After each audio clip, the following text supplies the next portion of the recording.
Good morning. Good morning. Awesome. So we know the chat box is working. That's great.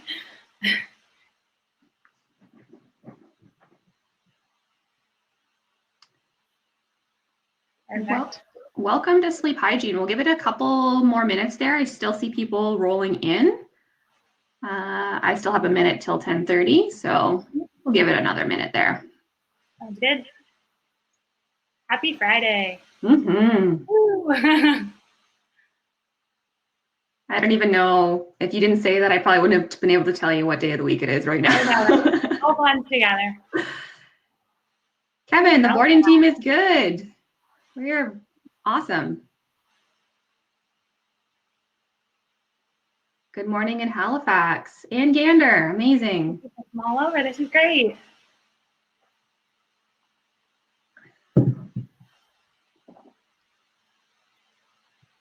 Wasn't Monday happy? Thank you.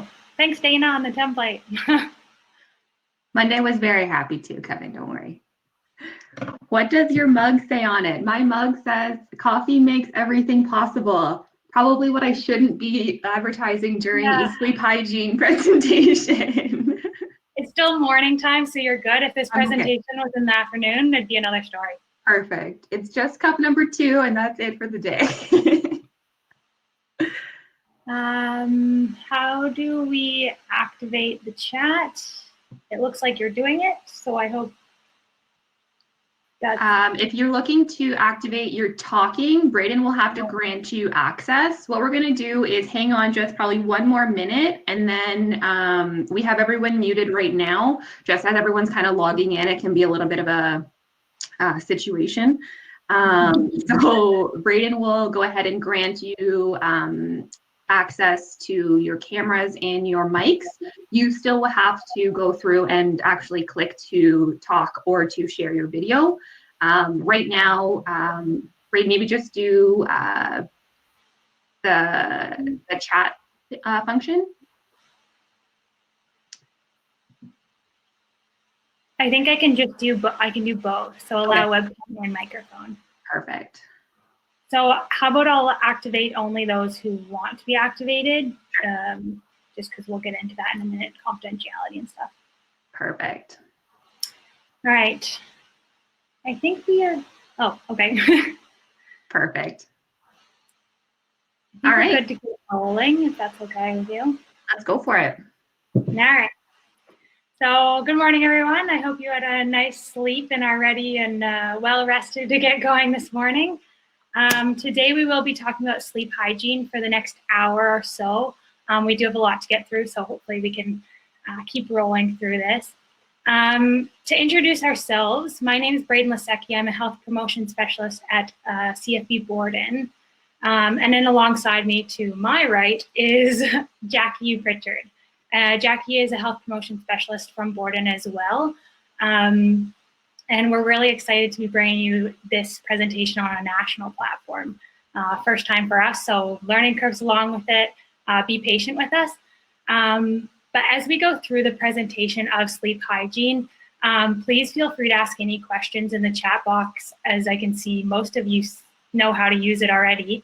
Or you can send us a private message as well. Just there's an option to choose who you're sending it to. Instead of everyone, put the host. And I come up as facilitator line 1, and Jackie's as health promotion Borden. So as we go through, ask questions. We'll be asking you questions. So we've made up some polls. They are anonymous, so please answer honestly. They're not too intimidating, more so just to do some fun activities, keep you engaged. And then with that said, we are health promotion specialists. We aren't doctors. We aren't healthcare professionals. So there might be some questions that we don't know the answer to.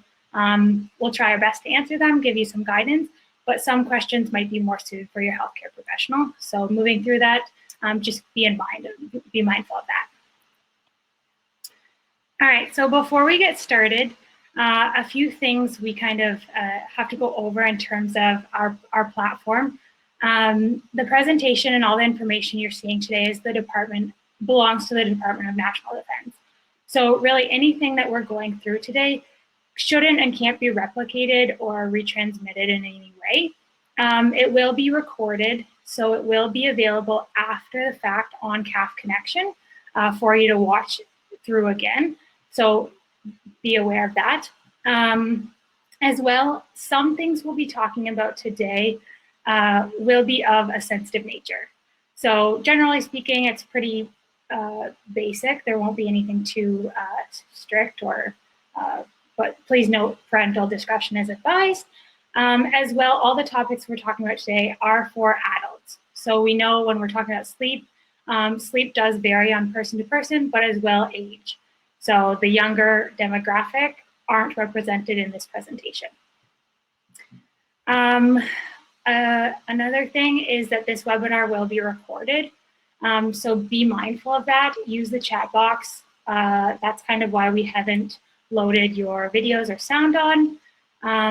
As well, be mindful of people sharing. So when you're sharing, okay to share personal stories, but be mindful of that and keep whatever's said in this webinar or public space to yourself.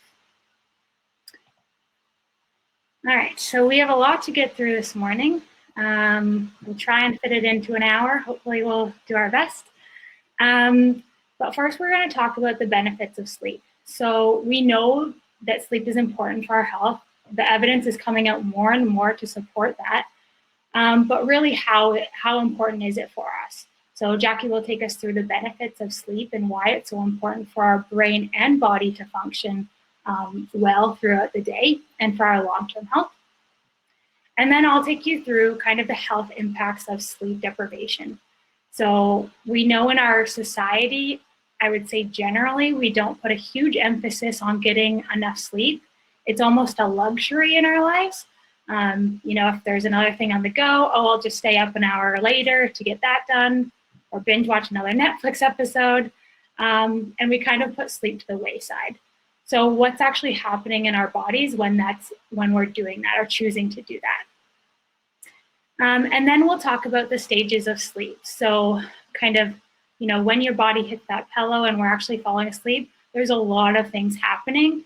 And Jackie will take us through that to help us understand what's actually going on and how to improve our sleep.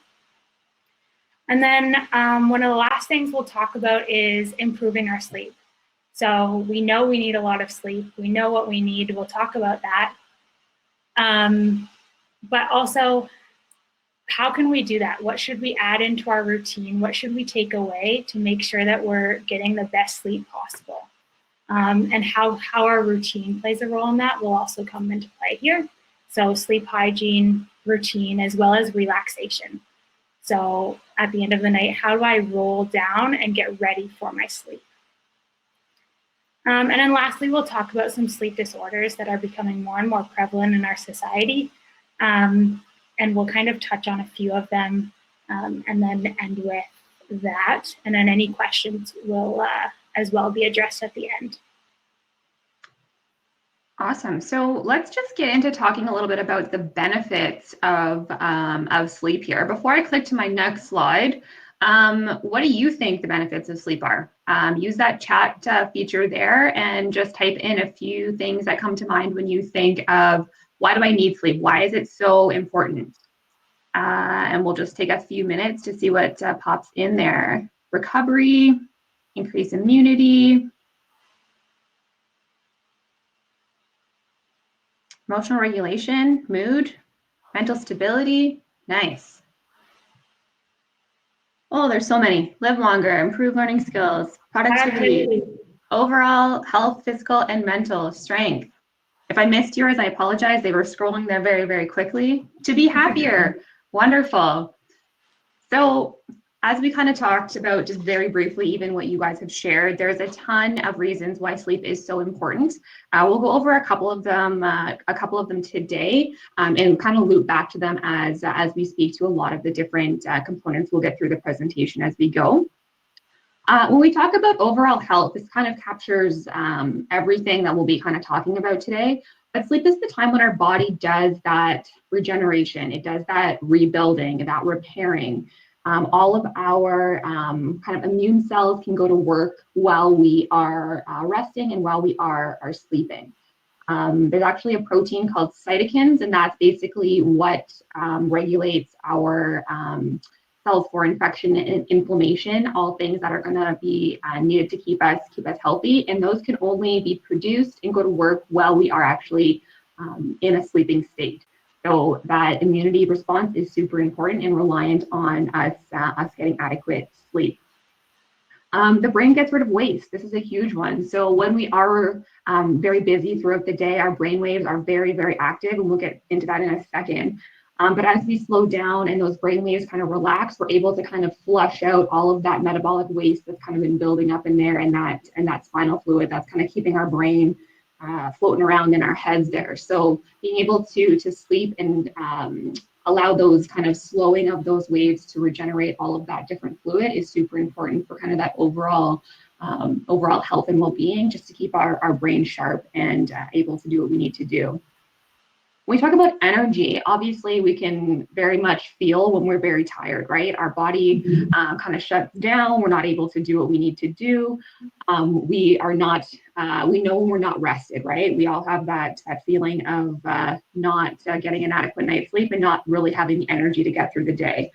And that basically kind of ties back into that overall health piece, right? When we're sleeping, that's when all of that repair kind of happens. Those energy stores are regenerated and they're set to go for the next day. So making sure that we do get that adequate rest is when our bodies can do all of that preparation for those day-to-day activities. When we talk about memory and learning, and we're going to get into this a little bit more when we talk about sleep cycles, but really when we're sleeping, this is when we can take all of kind of the stuff that we've been exposed to throughout the day, whether it's what we're learning, what we're trying to teach someone, all those different types of pieces of information that we're exposed to. And this is when we can kind of store it. So this just kind of goes to show the importance of why we need adequate rest when we're trying to learn something, or when we're trying to process information. We'll get into that when we're talking about sleep cycles and when that piece happens and why sustained sleep is so important. But basically all of that logical reasoning of taking information that's just kind of all out here and kind of categorizing it is what happens when our bodies are at rest and sleeping. So super important for memory and our ability to actually learn. The last thing that we have up on here is safety, right? Kind of goes back to that feeling of not feeling like you have the energy to do things. Our reaction times are slower. Our motor skills, our motor controls are impaired. We're not necessarily making the most sound decisions, and just being aware of what's going on around us kind of decreases. And this is often what we feel when we're not adequately rested, right? We can think of a few instances. They happen twice a year, and I'm going to talk to these a little bit later. When we do have that daylight savings time, and just how impactful 1 hour of changes in our sleep routine can actually be. We'll talk about that in relation to safety a little bit later. One study that I do want to kind of share with everyone, and how important, and kind of putting this into perspective regarding safety. There's many studies that show how sleepiness actually impairs your reaction time, your accuracy, and your judgment just as bad, if not worse, than having a blood alcohol level of 0.05 to 0.1. So technically being impaired by being overtired can make you just as kind of impaired as being drunk beyond the legal limit that we have set in our country. So hopefully throughout today, we'll be able to share with you a few kind of tips and tricks to kind of improve your overall sleep kind of schedule, so that you can make sure you're getting all of these benefits of why sleep is so important. Perfect.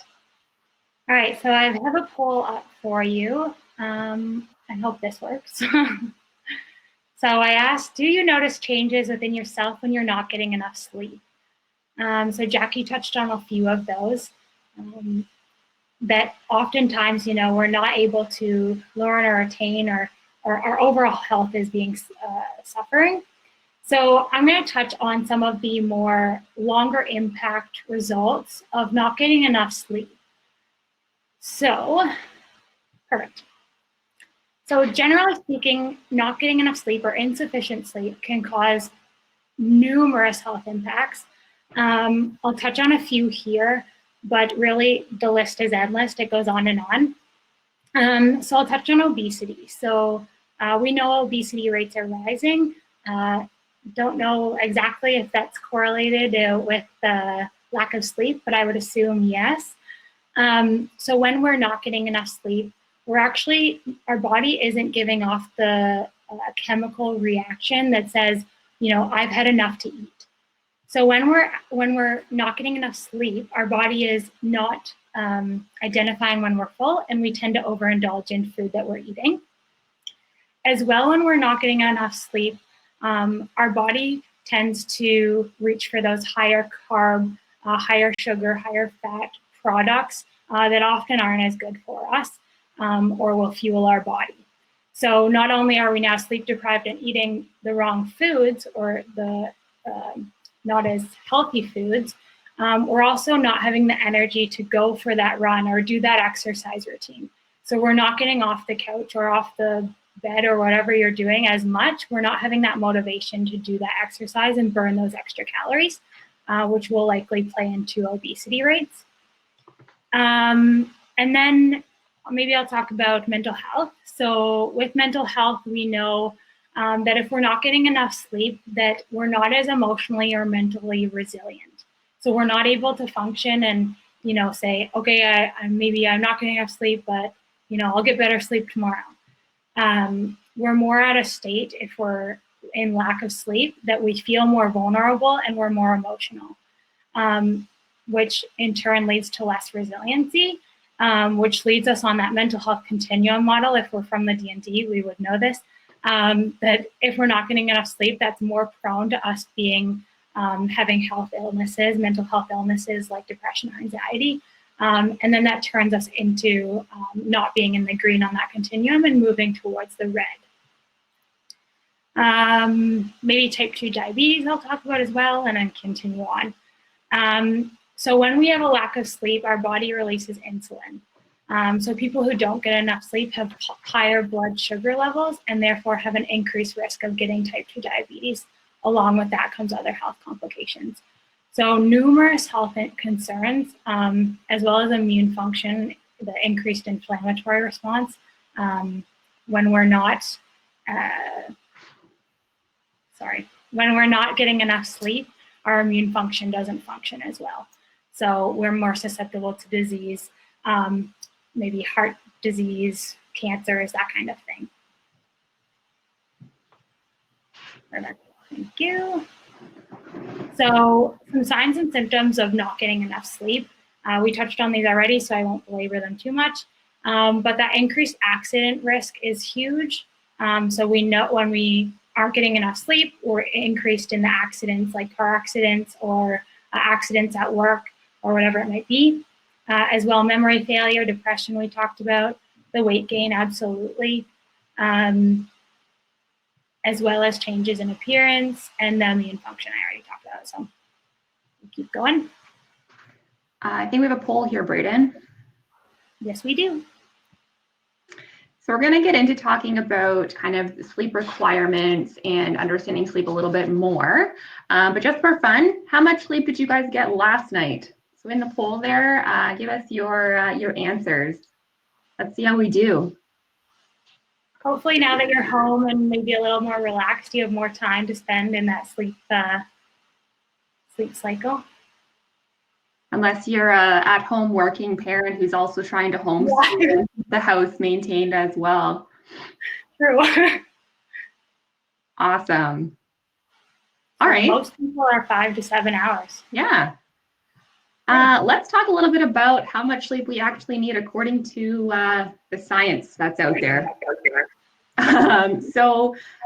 This can be at times a bit of a contentious topic, and a lot of people that you ask might say the standard 8-hour response, but I'm fine and I function well on 6 and I'm good, right? So there are variabilities for individuals, but I will share with you kind of what the recommendations are from kind of the National Sleep Foundation.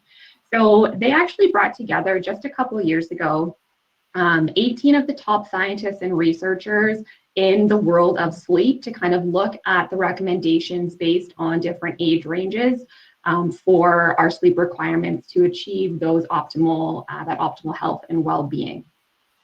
For adults, what they've settled on is that 7 to 9 range, so approximately 8 hours a night is what most of us do require. There is a caveat in there too that the need for sleep doesn't decrease with age. And apparently this is a bit of a myth that's out there that people feel as they get older, their requirement for sleep decreases by a few hours and they might only require 5 hours a night or so. What the recommendations are stating is basically if you're over 25, between 25 and 65, that 7 to 9 hour range is the recommendation. And if you're 65 or plus, it's 7 to 8. So really not, excuse me, not much of a change in recommendations there. So not as significant as some people think. A few signs that you need some more sleep. So if you're getting sleepy during boring activities, so maybe a teleconference with your whole team and it's not a topic you're interested in, you're nodding off there. Or even if you're disinterested in things that you might typically be very interested in, right? So any fluctuations and kind of changes in mood is an indication you could be requiring more sleep. Irritability with family and friends, beyond just potentially being isolated with a person who might drive you a little bit crazy. If you are not getting enough sleep, you're obviously going to notice a few changes in that irritability. This is a big one. So falling asleep within a few minutes of hitting the pillow at night. Obviously, you're not going to want to be laying in bed for a prolonged period of time before you do fall asleep. But if you're someone who hits the pillow and within 1 or 2 minutes are passed out and are done for the night, that's a pretty good indication that your body is in kind of that sleep deprivation state. And you should probably be looking at lengthening the amount of time of sleep that you are getting. And we already talked a little bit about the importance for remembering, for memory and for concentration and things like that. So if you do notice that you're not able to concentrate as well, or you're not able to remember, I don't know, where you left your keys or what that person just told you, there could be indications that you do need a little bit more sleep in your day-to-day. We'll talk about naps as well in a minute.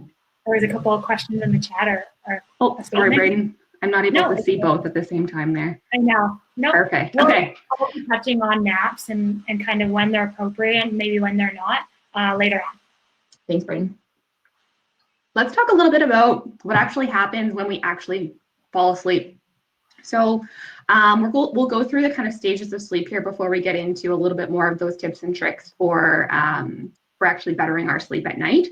So there's basically 2 different kind of categories of our sleep. So our non-rapid eye movement and then our rapid eye movement or Rem sleep. So we'll talk about stages 1 through 4, which is our non-rapid eye movement here briefly before we get into talking about Rem sleep there in a minute. So we're talking about stage 1. This is kind of that initial first few minutes when we're falling asleep. It's basically the 1 to 5 minutes when we're kind of in that state of not really asleep, but not really awake. It's basically that slowing down. Our brain waves are basically changing from beta waves, which are kind of our awake waves, to alpha waves that we require for that sleep state. Here, our eye movements typically slow down, and we're usually a little bit more relaxed. This is when we're usually easily woken. And it's not really beneficial to just be getting stage 1 sleep. This is what we kind of call those cat naps, or that 3 to 5 minutes of just kind of sleep, just resting my eyes type of nap, right? So as I mentioned, this is only a very small portion of our sleep cycle. We'll get into that in a second. So about 2 to 5% of normal sleep. Stage 2 is when we're actually considered kind of falling asleep or the onset of actual sleep. So this is a large component, and it's always going to be part of our sleep cycle. Here we're going to see more of those alpha waves, so continue to kind of slow down our bodies. Our brain activity tends to slow down a little bit here as well. This is also when we have what's called the creation of sleep spindles. So I don't know if anyone's heard of this before, but this is basically when There's kind of a burst in brain activity, and then things kind of go back down to normal, those alpha waves again. But at the spike of that brain activity, that's what's called a spindle, and that's where all of that kind of memory, kind of putting that all into our long-term memory, that's where that piece happens. So those memory consolidation and that sensory processing, all of that happens with these things called sleep spindles. During this phase as well, we also have what's called the production of K complexes. So these have two functions. The first one is basically kind of the suppression of our cortical arousal in response to stimuli. So this is basically why we're not going to be able to be woken by a very faint sound in another room anymore when we're actually asleep, right? So basically to kind of remove that sense of being able to sense potential danger or threats, that's kind of the role of these K complexes. And their second job is also, again, with that memory consolidation piece as well. So this is one of the biggest parts of our sleep cycle, so 45 to 60%. And as I mentioned, it's always going to be part of that full sleep cycle, which we'll get to in a quick second here. When we talk about stages 3 and 4, this is what's called delta sleep or our deep sleep. So this is reached approximately 10 to 20 minutes into sleep, and this is super important when we talk about naps in a little while here. And it usually lasts about 15 to 20 minutes or so. But this is the most restorative type of sleep that our bodies need to do all of those things that we've talked about so far. So in here, we're going to see decreases in blood pressure, our growth hormone is going to be produced, increased blood flow to our muscles for all of that nutrient transmission and recovery. All that tissue repair is going to happen, and then our energy stores are going to be all topped up. This is the type of sleep that when we're sleep deprived, this is what our body is craving, right? So when we're overtired, we want this delta sleep. We don't want just stages 1 and 2. We really need this piece of our sleep cycle so we can do all of that energy recovery and all of that, all those functions that are so important for sleep.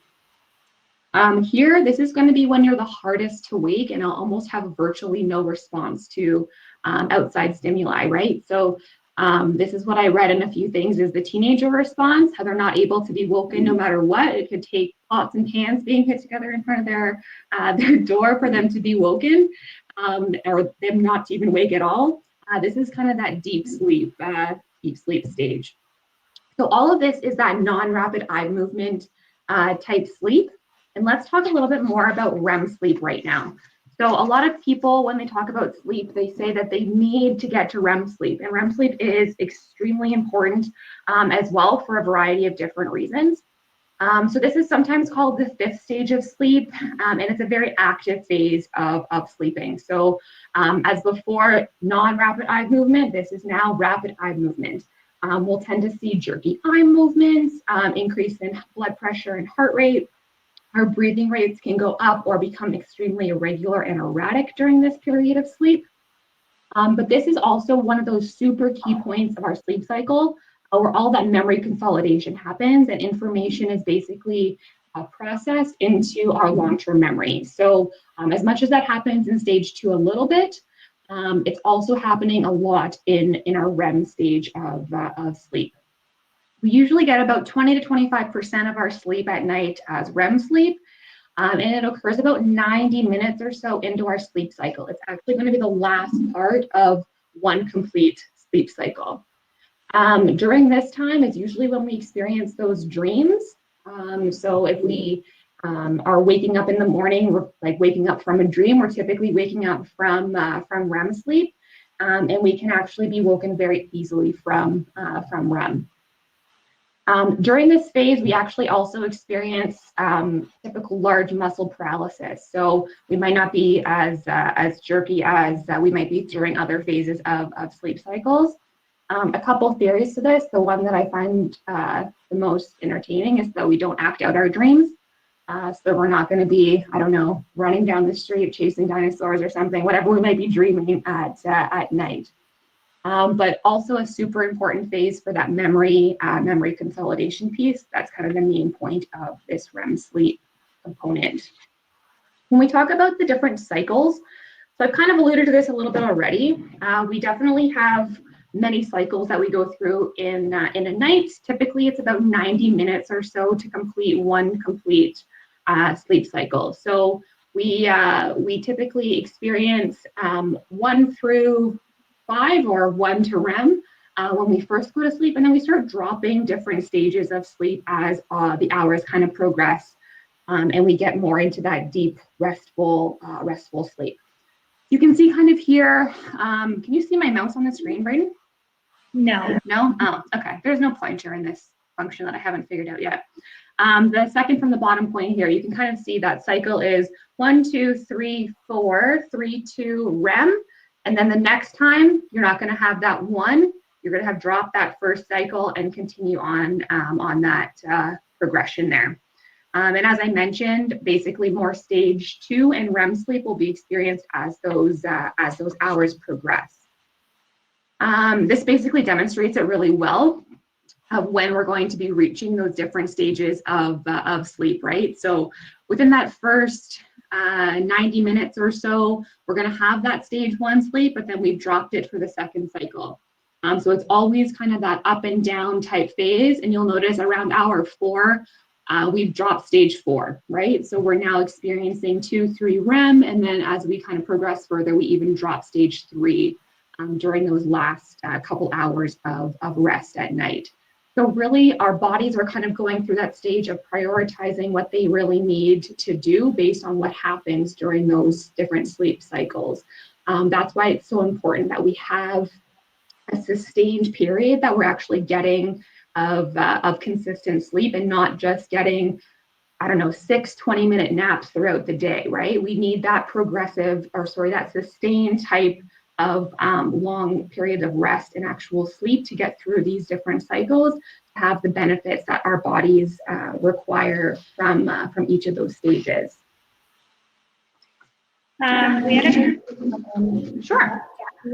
Around if we're not dreaming or having dreams, is that an indication that we're not reaching that sleep stage? It can definitely be an indication that you're not necessarily reaching that full stage, but a few reports that I did read did indicate that some people are just not dreamers. They actually are having dreams, they just don't recall that they did have them. So it's not necessarily an indication that you're not reaching that full REM cycle of sleep. I'd say a more impactful kind of sign or symptom would be if you're waking up feeling rested, right? So it's not necessarily if you did have dreams or recall having dreams that night, but more so your physiological response to waking in the morning, if you do feel adequately rested or not. But again, we're not healthcare providers, so if you do have concerns about what cycles of sleep you are getting into, please feel free to talk to a healthcare provider. And there's tons of different sleep analysis places that you can go for getting your actual whole sleep cycle tracked throughout the evening. And then we have one other question. Sure. If you wake up at hour 3, does the cycle start over again? So typically what you're going to experience is, if you're actually fully waking up and maybe spending 20, 30 minutes trying to put a baby back to sleep or let the dog out or dealing with a crying kid, you're typically going to basically be starting all over again. You might spend a little bit less time in that stage 1 section because you already are pretty tired. But we'll get into talking about kind of circadian rhythm and cycles here in a quick second. But typically, if you are waking frequently, you are kind of starting that cycle over again and not necessarily getting to the benefits that you're going to see in that kind of 4 through 7 stage of more of that deep and REM sleep time. As well, Alan, what's your question? In ways, when we talk about sleep hygiene, there's ways to kind of minimize that feeling of awake when you're actually waking up. So if I'm waking up to the bathroom 2 times a night, how can I minimize that feeling of being awake during that? And then how can I more effectively get to sleep quicker afterwards? So we'll touch on that in a minute as well. Are you done with your Yes, I'm good. Are you good? All right, so now we're going to talk about ways we can potentially increase our sleep or improve our sleep through sleep hygiene. So sleep hygiene is the process of creating a space or a time where you're more likely to fall asleep and stay asleep for longer. So we talked about that quality as well as the quantity of sleep. We're going to try and maximize sleep efficiency. So, falling asleep, staying asleep, and we'll talk about how to do that, as well as talking about the importance of having that routine. So having regularity in our lives around our sleep schedule, as well as making time throughout our night. So like at 8 o'clock, I start my sleep shutdown process, and we'll talk about what that looks like or what that potentially could look like to kind of get our mind and body recognizing that we want to start getting ready for sleep. We're preparing for sleep, and we're taking all that stress that occurred during the day and kind of turning it on its head and removing it a bit and going into more of that relaxation state. So I'm going to do a poll of,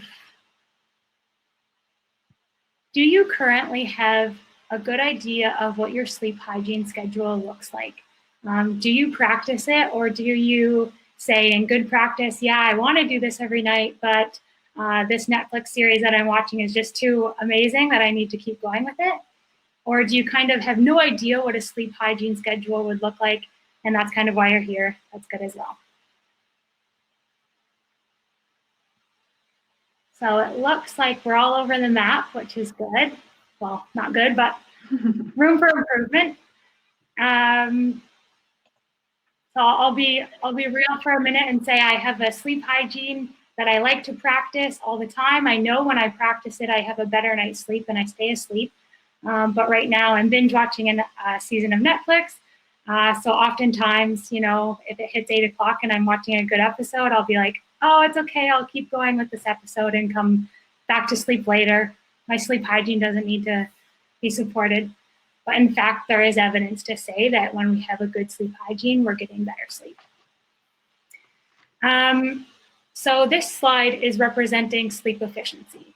So when we're in our beds or in our bedrooms, we really want to optimize that space for sleep. We shouldn't be doing work in our beds. We shouldn't be reading. When we're in our bedroom, we should be sleeping. So best practice is 90% or 0.9 or higher is a very good, efficient sleep. So 90% of your time in your bed, you're sleeping. The rest of the time, you're preparing to fall asleep.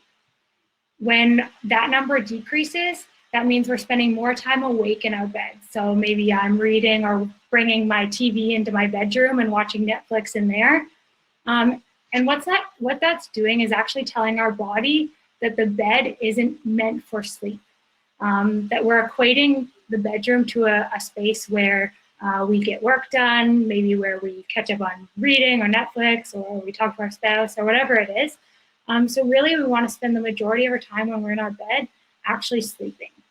So best practice is 9 or 0.9 or higher. Most people get about 0.85 or higher, which is still really good.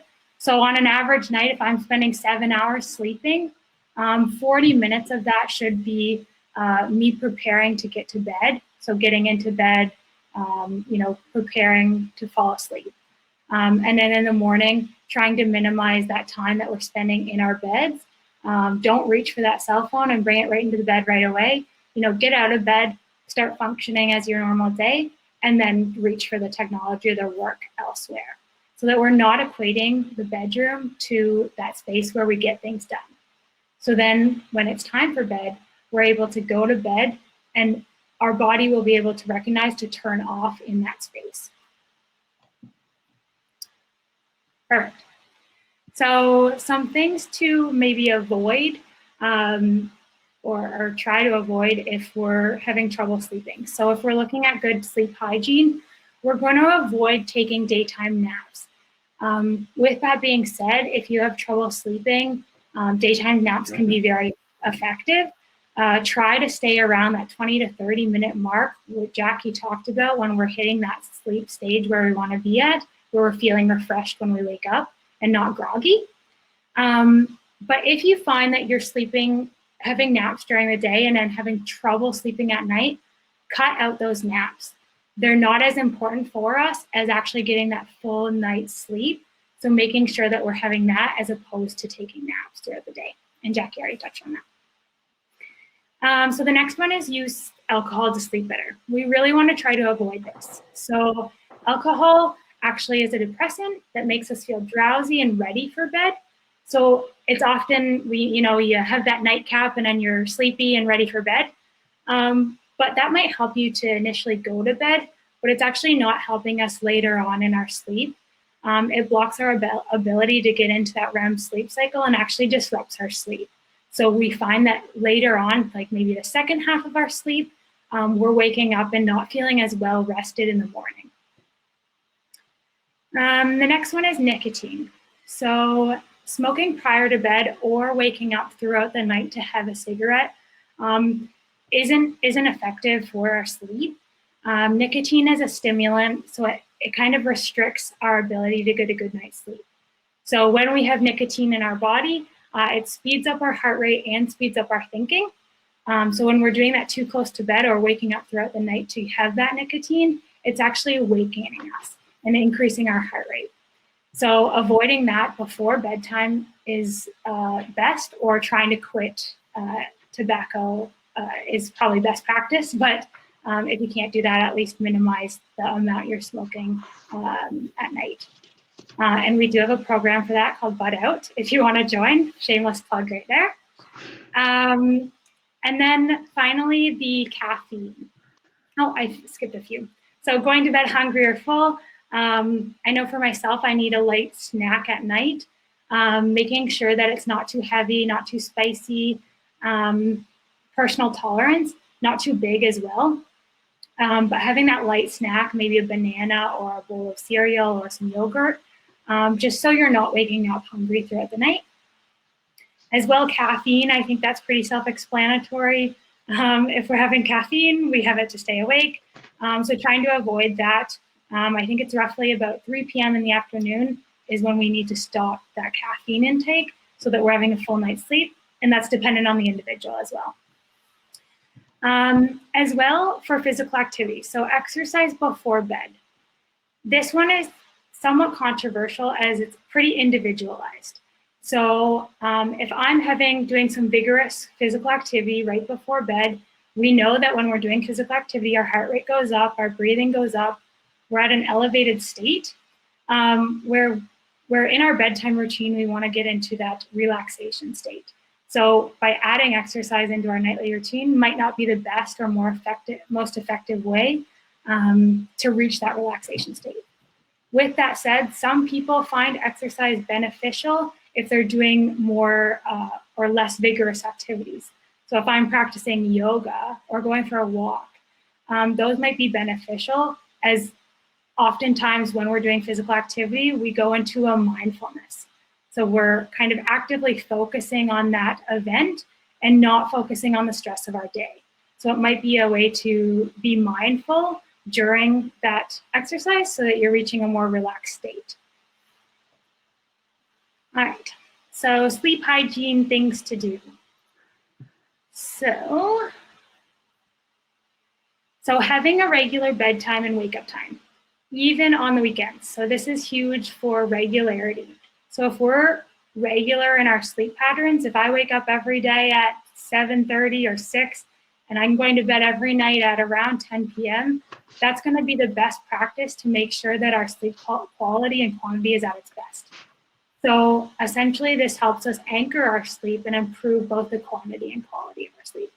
Huge, huge, huge. And we reference a TED Talk later on in the presentation that really kind of reiterates the fact that if we're keeping to this sleep schedule, our body knows when we're going to wake up and when we're going to go to bed. And that's how we're going to get the most effective sleep. Keep it cool. So generally speaking, and this is going to vary a little bit from person to person, but 18 degrees Celsius or 65 degrees Fahrenheit is generally where we want our bedroom temperature to be. So when we want the best sleep, or when our body needs the best sleep, our core body temperature actually needs to drop 2 to 3 degrees Fahrenheit to both initiate sleep and to stay asleep. So if we're too hot throughout the night, we're actually going to have trouble falling asleep and staying asleep. So making sure that temperature is at a point where you're best to fall asleep and stay asleep is important. Only go to bed when you are sleepy. So making sure that we're not spending more time in our bedroom not sleeping. So making sure that we are, if we can't fall asleep within 15 to 25 minutes, we're getting out of bed, we're doing something else to relax ourselves, like read or do mindfulness or meditate, and then trying to fall asleep again when we feel more sleepy. That will help our body kind of know that the bed is for sleep. Number 4, so during the day, get exposure to outside and bright lights. So we know when we're getting exposed to bright lights, our body isn't releasing melatonin or creating melatonin, and we're gonna feel more awake. So Jackie's gonna touch on this a little more, so I won't belabor it too much. But making sure that we're getting outside throughout the day, we're exposing ourselves to bright lights. Maybe we're having breakfast near the window or outside to get that influx of natural light and reduce our melatonin creation. And then we use relaxation exercise. I'll touch a lot more on this of what relaxation exercises are beneficial when, but really we're going into a state where we're feeling more relaxed throughout the night to reverse all the stress that's happened throughout our day. So I like to think of it as a mountain of throughout the day, I'm getting stressed, and my manager who's on this call right now gives me another thing I need to do. And then when we get home and we're starting that sleep, we want to start reducing that stress and go into that relaxation, wind down, and that will tell our body that we're ready to go to sleep. There's a question in there, Brayden. What about if my regular bedtime is 10, but I'm not feeling tired? Should I still go to bed at 10? I would play with it a little. I wouldn't go right to bed at 10 p.m. if you're not feeling tired. I would introduce more things into your sleep routine so that you're telling your body to become tired. So, if you're at 9 o'clock or 8:30, and I'll touch on this in a minute, but if you're turning to a hot bath, if you're turning to tea or a light beverage or a light snack, if you're turning to reading as opposed to Netflix, if you're doing these things, you're now telling your body, okay, I'm getting ready to go to sleep. And that should help with you feeling more tired.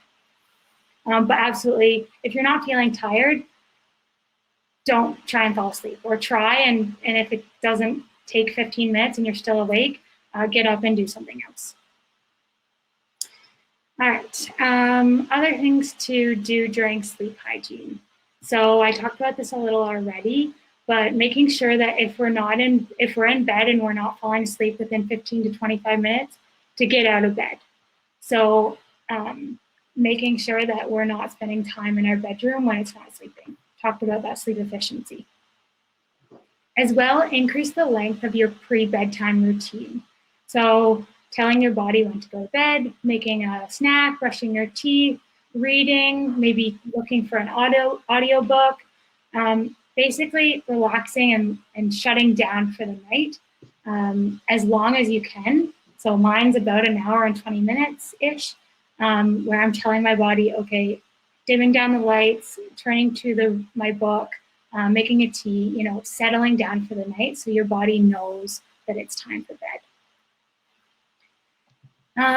As well, making sure your room is tidy. So I talked about this on a course that I did in Borden last week. So actually Jess did, but so essentially when we have clutter in our lives and clutter in our space, it increases our stress level.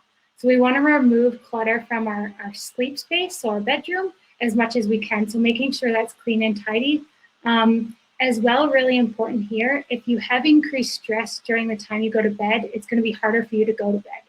So even before I start my sleep routine, so even before I start my shower and pajamas and everything, I write down everything that I either need to do for tomorrow or that is stressing me out in that moment. And I say, okay, I'm not dealing with this anymore. It's time for bed. And I'm shutting that part of my brain off. and letting that kind of sit, literally written down, so that I can come back to it in the morning when I feel well rested. Awesome. So as Brayden alluded to a little bit earlier, our exposure to light is super impactful on our ability to get and stay asleep. So the link between basically our eyes exposure to light and our brain's chemical functions is super, super powerful. And this is what we call kind of that circadian rhythm, right? So that's our body's kind of physical, mental, and behavioral changes that follow kind of a daily cycle related to light exposure. So as I talked about earlier, when we have that daylight savings time change, I think it's like how many countries are still left, but it's a huge number of countries that are still left doing daylight savings time. So you're seeing a huge number of people who are experiencing changes to that circadian rhythm because of even 1 hour, and it's hugely impactful on our day-to-day lives. I think the statistics say something like when we spring forward, so is that when we're losing an hour? I guess 24% rate increase in heart attacks, and then the opposite happens in the fall, right? So when we gain that hour, we actually see a 21% decrease in heart attacks, and similar statistics are across the board for things like traffic accidents and even suicide rates, right? So how impactful that even 1 hour of changes is crazy. So a few things to kind of keep in mind for daytime exposure to light. As Brayden already mentioned, trying to expose yourself to as much bright sunlight as possible in the morning is hugely beneficial to kind of kickstart that circadian rhythm and basically give your brain that jolt of, okay, it's time to get functioning for the daytime now, right? It actually also helps you sleep better because you're more keeping with that cycle and that consistency. Spending more time outside during the day in the daylight can also be hugely beneficial as well. Not only to continue your exposure to brightness in the sunlight, but to get out, get moving, get some fresh air, take that mental break. All of those things are going to be hugely beneficial. And to further that, letting as much natural light into your workspace as possible, right? So working by a window, keeping things bright. You can see I have this window like literally whiting out this side of my face right now, but I do find it helpful compared to when the curtains are closed. And the last point that's on here is to use light therapy if it's necessary. So again, we are not healthcare providers, so I'm not going to say everyone go out and buy some sort of light therapy. But if you are waking before the sunrise, there are different light simulation alarms that you can purchase, which basically simulate the increase in light to your room as it would be with like a sunrise, right? So that can be beneficial in kind of that natural waking cycle that our bodies are so primitively used to. Also with light therapy, because we do live in Canada and we have winters where we might get 5 or 6 hours of daylight a day, it can be beneficial for seasonal affective disorder and things like that as well. At nighttime, this is a big one that we're hearing a lot more about lately, is that exposure to bright screens, TV, or backlit devices, all of which have those blue light waves, which are going to impact our ability to, as Brayden mentioned, produce that melatonin. So blue light has more impact than any other light wave on our ability to produce melatonin, which is that sleep hormone that we need to actually fall and stay asleep. So making sure that we're not on our phones or our tablets or watching TV a few hours before night will allow that natural production to happen. Another piece in there is keeping your room as dark as possible, right? So kind of closing off as much light as you can is super important to kind of maintain that rhythm and let your brain know that it's now time for sleep. And keeping things as dim as possible if you are getting up throughout the night, right? So if you do have to get up to go to the washroom, instead of flicking on the big light in the washroom, have maybe a night light so you can still see what you're doing, and then that'll help you kind of get back to bed a little bit easier and fall more quickly into those later sleep cycles.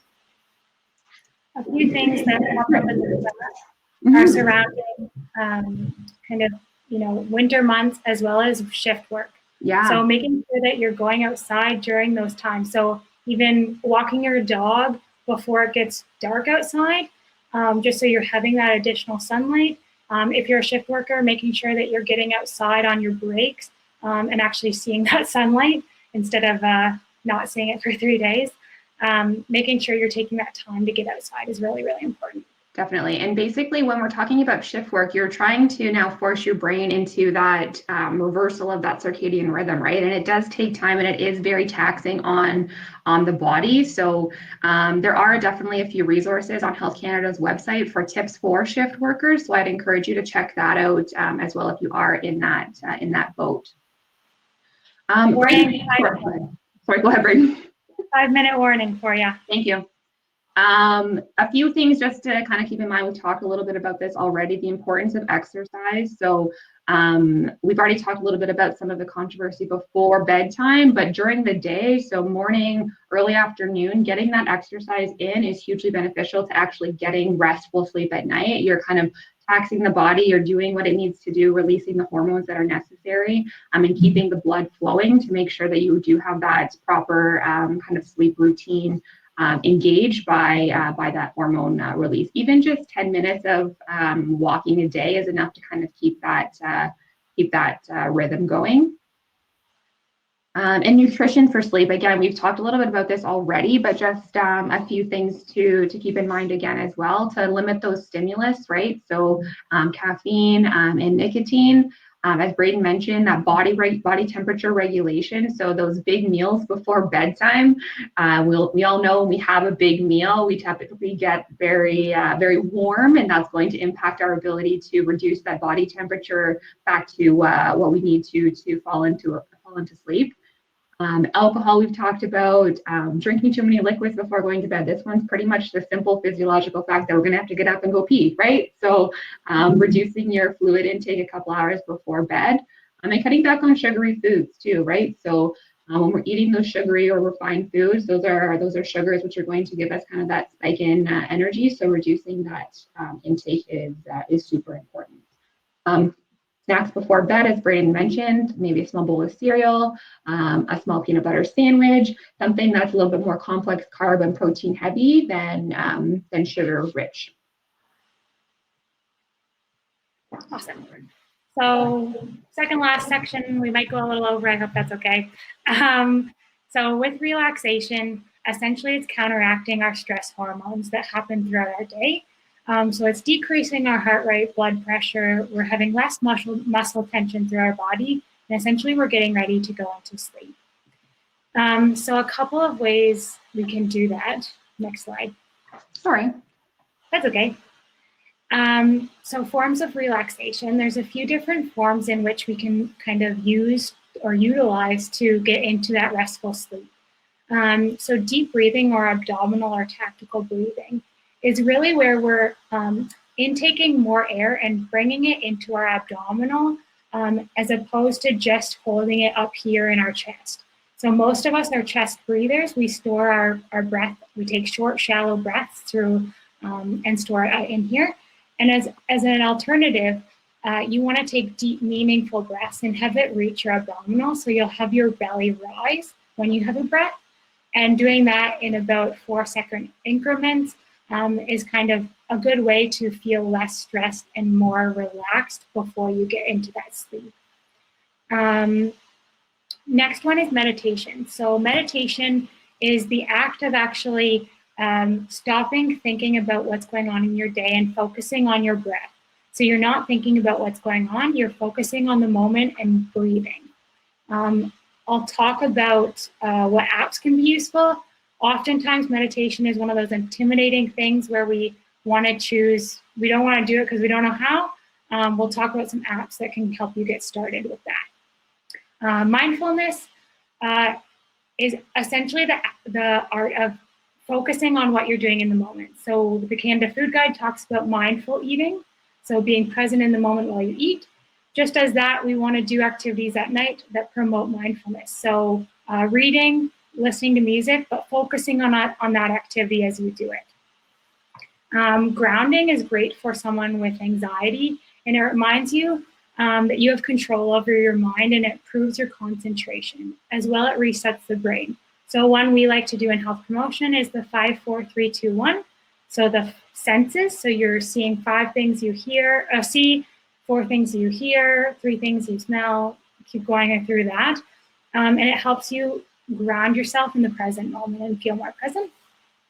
As well, visualization, last one, is actually taking yourself in your mind to a place where you feel most at peace. So oftentimes it's a beach or maybe a great experience in your past where you feel most at peace. You're often hearing the sounds and sights, and while you're slowing your breath, which helps you to relax. On the next slide, there's actually a list of apps that we recommend for you to start using if you don't know how to kind of do some of these things. My personal favorite is Stop, Think, Breathe, but there's tons out there. I know if you're not more as much into that mindfulness or meditation, you can focus on like reading a book or having a book read to you like Audible, where you're focusing more on that mindfulness instead of the meditation. Yeah, even just so I listen to audiobooks through Audible, and I find it super beneficial just to kind of focus in on that one thing. And to be honest, there's some pretty soothing voices on there too. So it helps with that relaxation place as well. Yeah. The last thing that we want to talk about here are just a few sleep disorders. And again, we are not healthcare providers. So if there is an instance where you are experiencing disruptions in your sleep, it would be something we would highly recommend talking to your healthcare provider about, even if it might not be kind of one of these disorders that are up here. And there are a few more as well. But I find if there's any disruption, you're not going to be getting those benefits that we've talked so much about, and you should be doing something about it. A few of them just will kind of run through here quickly. So sleep apnea, about 3 to 5% of adults experience it, and it's about the most 75% of occurrences occur in people over the age of 45. This is usually when there's a reduction in airflow or breathing. There might be gasping or breaks in breath during the night. And this can be caused by either a physical blockage or some sort of lack of signal from the central nervous system. Usually the recommendation for this is lifestyle changes, potential for different devices that you can use to help ease the breathing and regulation of the breathing throughout the night. When we talk about narcolepsy, this one can be a little bit scary. This is kind of those uncontrolled episodes of sleep. Right now, there's a lot more research going into it, and there's not really a for sure known reason as to why a lot of people experience this. The thought is to be an autoimmune reaction is kind of the main thing that they're working on right now. But basically, symptoms include excessive daytime sleepiness, sudden episodes of muscle kind of collapsing or muscle weakness, different hallucinations when falling asleep or waking up, sleep paralysis, just instantaneous kind of shutdown. And obviously, we can think of many reasons why this could be extremely dangerous to not only the individual, but people around them as well.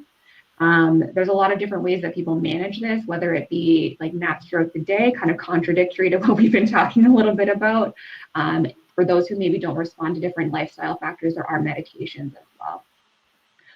Restless leg syndrome, this one is very common, particularly as you do get a little bit older. They do see a higher rate amongst older adults. And this is kind of that uncontrollable urge to move your legs because there's like that tingling or that creeping or that crawling kind of feeling in your legs, and there's no relief until you do move them. Right now, again, it's kind of linked, they were thinking it's linked to the release in dopamine, but there's still a ton of research going into it. Recommendations for dealing with restless leg syndrome could be things like warm baths and relaxation during the nighttime, and exercise, so walking a lot throughout the day. And there's also medications for that, which affects your kind of dopamine levels there. The last one here is insomnia, and this one is very common. So about 1 in 7 adults in Canada experience this. And it's basically that inability to fall asleep or stay asleep. I'm sure a lot of us have experienced some sort of insomnia at some point in our lives. There's basically two kinds. So primary insomnia and secondary insomnia. Right now, primary insomnia, there's not really a lot that we know about the reasons why. Most cases are due to secondary insomnia, which is related to typically lifestyle factors, excessive stress, depression, different medications that you might be on, and things like that. So typically treatment for that involves looking at what the root cause of that secondary insomnia is with a healthcare provider, psychiatrist, a doctor, whatever that might be, and try and treat that root cause, which will thereby hopefully improve your ability to fall asleep at night.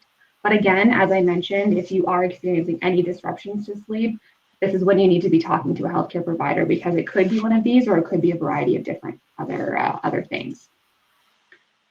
The last thing that we kind of want to talk a little bit about, just briefly, and I'll just put the link in the chat box here into everyone. This is a TED Talk that was recommended to us, and it is absolutely amazing. It kind of goes through what the importance of sleep really looks like, and kind of captures a lot of what we've talked about, some different sleep hygiene tips, the tips for increasing memory, different research that they're looking into for sleep related to Alzheimer's and dementia.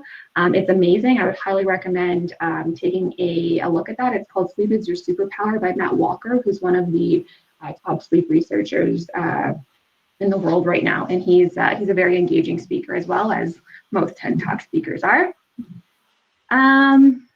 Last thing here, there's a few resources that we just wanted to throw up here.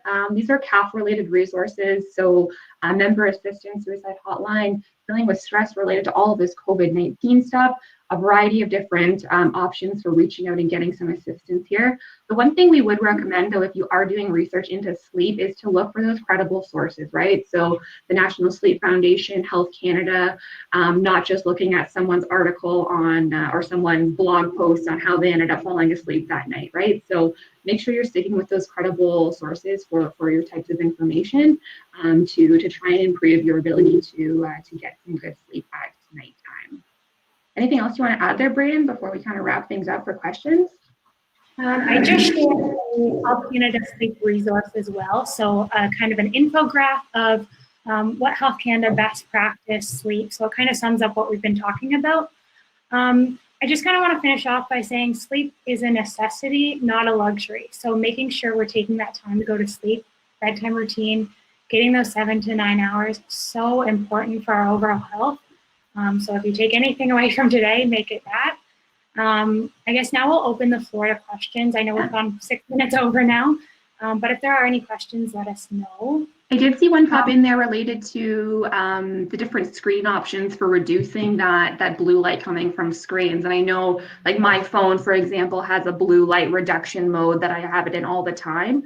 There's a ton of research that's currently going into those right now, but they do seem to be showing benefits in reducing the amount of blue light that we are being exposed to throughout the day. So if you are noticing disruptions in your sleep, it could be something that you explore a little bit further. I know there's the screens that you can put on your computer and different phone covers and things like that you can try, but ultimately would still recommend avoiding that exposure, even with those covers or things like that, on a few hours before bedtime to try and improve your quality of sleep. But there's a ton more research coming out about what those covers or kind of filters are actually doing. And I know there's even glasses out there which help reduce exposure. So there's very positive results coming from those, but they're still kind of in the early stages there. Are there other questions coming through?